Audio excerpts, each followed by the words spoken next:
안녕하세요. 에디입니다. 오늘은 방산주 주가의 향후 지속적인 상승 가능성과 그리고 제가 가지고 있는 방산주 탑3 종목에 대해서 여러분께 말씀드리는 시간을 가져보도록 하겠습니다. 먼저 지난 영상을 보시면 아시겠지만 당시 하나에어로스페이스가 시총 36조로 시총 40조 현대차를 넘어설 날이 곧 얼마 안 남았다라고 말씀을 드렸었는데 지난주 금요일 기준으로 하나에어로스페이스가 시총 40조를 넘어서면서 현대차를 앞서는 일이 일어났습니다. 영상을 다시 보시면 아시겠지만 제가 목표하고 있는 시총이 한 70조 정도 이상이기 때문에 아직까지도 크게 갈 수 있는 룸이 있다라고 생각을 하고 있고요. 그래서 실제로 제가 가지고 있는 방산주 중에 가장 높은 비중을 차지하고 있는 게 하나에어로스페이스 종목입니다. 시총 증가율 상위권 휩쓴 방산주, 방산 위주의 하나그룹주 ETF 1년 수익률 101%, 하나에어로스페이스 시총 40조 원 뚫으면서 현대차를 넘어섰다. 승승장구하고 있다. 이런 기사들 계속 나면서 방산주들의 가파른 상승세가 지속되고 있습니다. 방산주들의 이러한 가파른 주가 상승은 하루아침에 일어난 게 아니고요. 그리고 일시적이라기보다는 하나의 새로운 모멘텀이 형성이 됐다라고 저는 생각을 합니다. 다극이란 말을 보면 극이 많다. 중심이 되는 세력 어느 하나, 두 개의 세력 따위가 있는 게 아니라 여러 세력으로 분산되어 서로 대립하고 있는 상태를 의미합니다. 그래서 세계의 다극화라는 최근에 많이 쓰이는 이 의미는 과거 미국이나 소련 중심의 두 개, 그리고 현재는 미국과 중국 중심의 두 개, 이런 양극 체제에서 벗어나서 미국, 유럽, 그 외의 국가들, 이런 여러 국가들의 세력이 다 대두를 하면서 두 개 위주로 이렇게 이끌고 가는 게 아니라 각각의 것들을 모두 고려해야 되는 그런 어떤 더 어려운 시대가 됐다는 거죠. 이게 경제적인 이유가 될 수도 있고 종교적인 이유가 될 수도 있고 정치적인 이유가 될 수도 있을 겁니다. 어쨌든 이런 다극화의 시대가 계속해서 누적이 되어 왔고 이것이 최근에 전쟁이라는 물리적인 형태로 나타나고 있는 상황이다.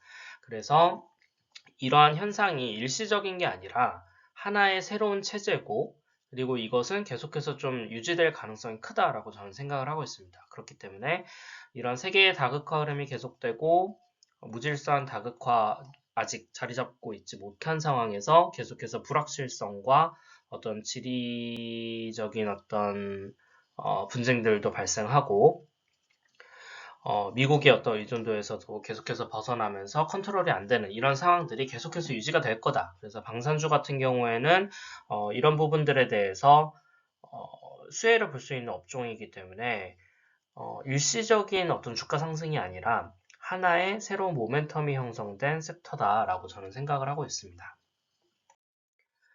그래서 제가 가지고 있는 방산주 같은 경우에 총 3개인데 가장 큰 비중을 차지하고 있는 건 하나에어로스페이스고요. 짧게 말씀드리면 저는 주식을 다 지금은 국내 주식만으로 가지고 있고 조선과 방산을 한 5대5 정도 비중으로 가지고 있다가 조선주가 먼저 1분기 실적의 발표가 다 났었어요. 그래서 발표 다 나고 나서 조선의 비중을 한 2 정도로 줄이고 방산을 한 8 정도까지 좀 올려놓은 상황입니다. 이 8 중에서 한 4에서 4 정도가 하나에어로스페이스고요.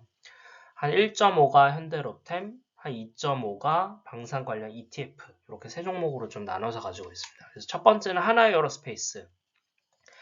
이건 지난 영상에서 제가 조금 더 디테일하게 말씀을 드렸었는데 그 이후에도 지금 인도랑 파키스탄 분쟁이 일어나면서 지정학적 위험이 더 커진 상황이고 특히 인도 같은 경우에는 K9 자주포를 쓰고 있는데 이게 하나에어로스페이스의 주력 상품 중에 하나죠. 중국산을 쓰고 있는 파키스탄과 전쟁이 일어났을 때 객관적인 성능이 K9이 훨씬 높습니다. 그래서 이번 인도 파키스탄 전쟁에서 인도에서 쓰는 러시아가 아니고 프랑스의 그 라팔 전투기가 파키스탄에서 쓰고 있는 중국 전투기에 의해서 5대가 격추되는 그런 상황이 발생을 해 하면서 중국 관련주가 오르고 프랑스 관련주는 하락하는 그런 현상이 있었는데 이게 자주포 같은 경우에 또 어떤 분쟁 과정에서 자주포가 또 쓰이게 되면 이 한국산 K9의 우수한 성능이 입증이 되면서 하나에어로스페이스 주가에 긍정적인 영향을 줄 수 있다. 그래서 이런 부분이 있고 꼭 그렇지 않더라도 지정학적 위험이 고조되고 있는 부분만으로도 긍정적인 요소다라고 생각을 하고 있습니다. 그래서 앞으로도 좀 시총 70조 정도까지 좀 밸류에이션을 계속 보면서 좀 유지해 나갈 생각이고요. 현대로템 같은 경우에는 2025년 영업이익 8천억 정도를 증권가에서 컨센으로 가지고 있는데 일각에서는 영업이익 1조 돌파도 내보고 있는 상황입니다. 그래서 보수적으로 접근하더라도 올해 영업이익을 1조 원 돌파를 전망한다. 이런 얘기를 하는데 지금 시총이 주가 많이 올랐는데도 13.6조예요. 그래서 멀티플로 보면 그러니까 영업이익 기준으로 본다고 저는 말씀드렸었는데 그러면은 올해 25년 멀티플로 보면 한 13.6배 정도밖에 안 됩니다. 지난번에 말씀드린 것처럼 유럽의 라인메탈 같은 경우는 40배까지도 줬었고 주로 섹터가 크게 수혜를 입고 있는 부분에 있어서 주도주들 경우에 국내 주식들 한 25배에서 30배까지도 많이 가면 줬던 것 같거든요. 그래서 현대로템 같은 경우에도 최소 20배 갈 수 있다. 그래서 1조 20배 보면 보수적으로 봤을 때 시총 20조까지, 그러니까 주가로는 한 20만 원까지는 좀 보수적으로 봐도 타겟으로 삼아도 되지 않냐라는 생각으로 저는 현대로템의 비중을 최근에 조금 늘린 상황입니다. 그리고 최근에 현대로템의 비중을 늘린 또 하나의 이유가 있는데 지난주 금요일에 현대로템이 한번 또 시세를 크게 줬거든요. 아무런 재료나 뉴스가 없었어요. 근데 그 이유가 저는 1분기 실적 발표와 연관이 돼 있다고 봅니다. 현대로템이 시세를 크게 준 금요일 전날에 LIG 넥스원 목요일에 1분기 어닝 서프라이즈를 발표를 하면서 주가가 11% 급등을 했습니다. 실제로 20% 올랐다가 조금 내려서 10%대에 끝나고 다음날 금요일에 또 크게 올랐는데 현대로템이 이때 같이 오른 거죠. 그러니까 저는 LIG 넥스원이 실적이 어닝 서프라이즈가 나면서 이때는 주도적으로 갔었고 그 다음날에도 실적이 일단 받쳐줬기 때문에 더 가는 시세를 주고 있는 건데 그리고 LIG 넥슨이 시세가 잘 나왔다? 실적이 잘 나왔다? 조선도 그랬고 방산도 그랬고 지금 모든 기업들이 어닝 서프라이즈가 나오고 있습니다. 그럼 아직 실적이 발표가 안 된 현대로템 같은 경우에는 지금 방산주주에서 1분기 실적이 발표 안 난 게 현대로템이 거의 유일하거든요. 실적이 잘 나올 수밖에 없다. 그러면은 실적이 잘 나오면 LIG 넥슨이나 다른 기업들처럼 주가가 오르겠네 하고 실적 발표 전에 수급이 지금 모이고 있는 그런 상황이라고 생각합니다. 그래서 이럴 거라고 예상을 해서 좀 단기적으로는 현대로템의 비중을 좀 크게 늘렸던 그런 상황이고요. 실제로 조선 쪽을 보면 한국조선해양이 이날 실적 발표하면서 어닝 서프라이즈 크게 나면서 주가가 올랐고 그 이후로 시세를 쭉 주고 있는 상황인데 4월 24일이니까 이때쯤 한국조선해양이 실적 어닝 서프라이즈로 크게 오르고 그 다음 날부터 이틀 동안 하나오션이 주가 크게 올랐습니다. 하나오션 실적 발표 이날이었습니다. 한국조선해양 실적 잘 났으니까 조선업 실적 대부분 다 잘 나겠네? 아직 발표 안 한 조선 쪽 주도주 누구 있지? 하나오션? 이렇게 접근하면 실적 발표 나기 전에 이 기대감을 한 번 더 갈 수 있다는 거죠.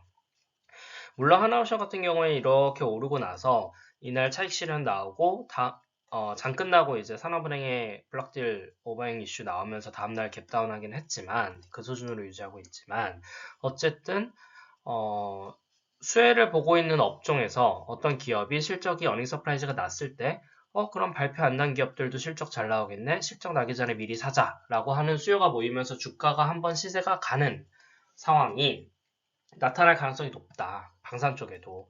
그래서 하나에어로나 하나오션트처럼 차익 실현이 나올 수도 있지만 실제 실적 발표 나올 때에는 어닝 서프라이즈여도 불구하고 차익 실현이 나올 수도 있지만 결국에는 나와도 다시 회복하면서 결국에는 펀더멘털로 간다. 아니면은 LG 넥슨처럼 큰 어닝 서프라이즈가 나면 또 갭업하고 또 쭉 갈 수 있다.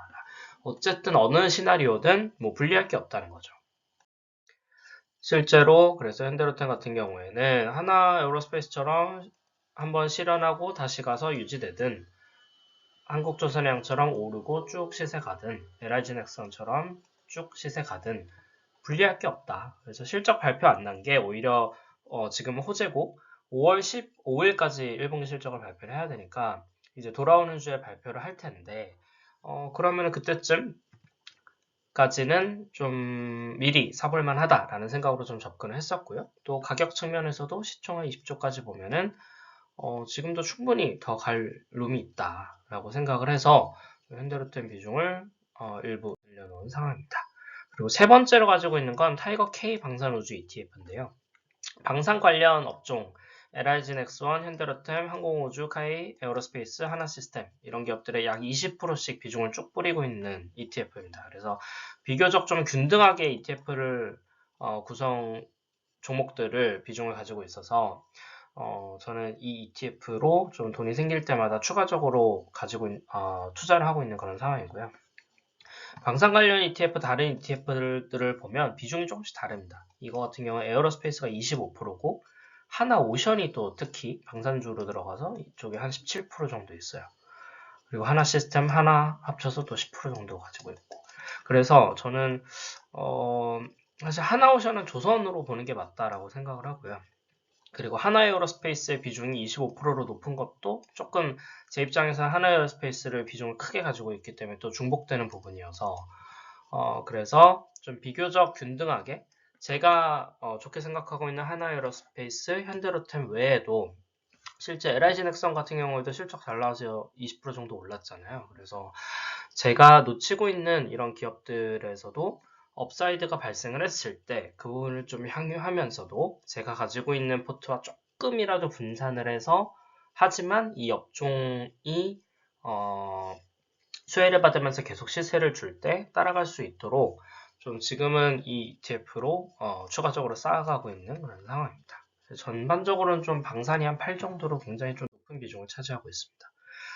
그래서 어떤 투자를 할 때 가격, 수급, 모멘텀 이 세 가지가 모여서 시세를 만든다라고 생각을 한다면 사실 방산 같은 경우에는 지금 세 가지 다 해당이 되는 상황이라고 저는 생각을 하고요. 그렇기 때문에 이것이 일시적인 게 아니라 세계적인 다극화 현상으로 인해서 일어난 어떤 시대적인 변화, 그리고 그 변화에서 필수 불가결하게 수혜를 입을 수밖에 없는 업종이 방산이다. 그래서 단기적인 주가 급등 이후에 이것이 시세가 푹 꺼지는 것이 아니라 향후 이러한 어떤 다극화 현상이 계속해서 고착화되는 과정에서 뭐 약간의 조정이 있을 수는 있겠지만 우상향하는 구조로 계속해서 갈 거다라고 저는 생각을 하고 앞으로도 좀 방산의 비중을 높여서 국내 주식 위주로 투자해 나갈 예정입니다. 네, 오늘 준비한 건 여기까지고요. 또 시청해 주셔서 감사합니다.